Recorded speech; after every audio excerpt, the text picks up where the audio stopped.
In this tip of the day, let's take a look at chamfering holes. In this example, you can see that we've drilled the 3 holes and we've used a standard chamfer operation to create the chamfer. Let me quickly simulate the toolpath here. You can see we drilled the holes and then a standard chamfer operation. But what if we want to just take a chamfer tool and just plunge it straight down and then come back up and repeat that process for the remaining holes? Well, that's exactly what I want to show you how to do. So let's exit out of the simulator.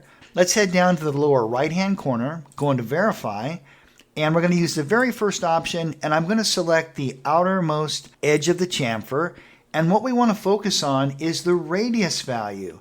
If we take a look at that radius value, that's the depth that a 45-degree chamfer tool will need to go to create the proper size chamfer. So I'm going to right-hand mouse click on that, select Copy.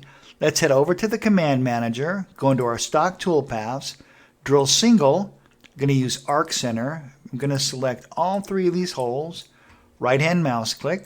I'm going to be using a chamfer tool, turret position number 2. We've got our taper angle set at 45 degrees. Diameter, let's make that a little bigger. Let's make that 750 thousandths. We'll click Next on that. And for the final Z depth, I'm going to highlight that, right click and select Paste. It's going to take that value, paste it in there. Let's put a minus sign in front of that. Click Next and Finish, and there we go. So let me turn off our previous chamfer operation. So now we can just see the original drill cycle and our brand new toolpath, taking the tool and simply plunging in and coming back out again. Let's right click, select Simulate Toolpath. We'll click OK. There's our drill operation, and there's our chamfer operation.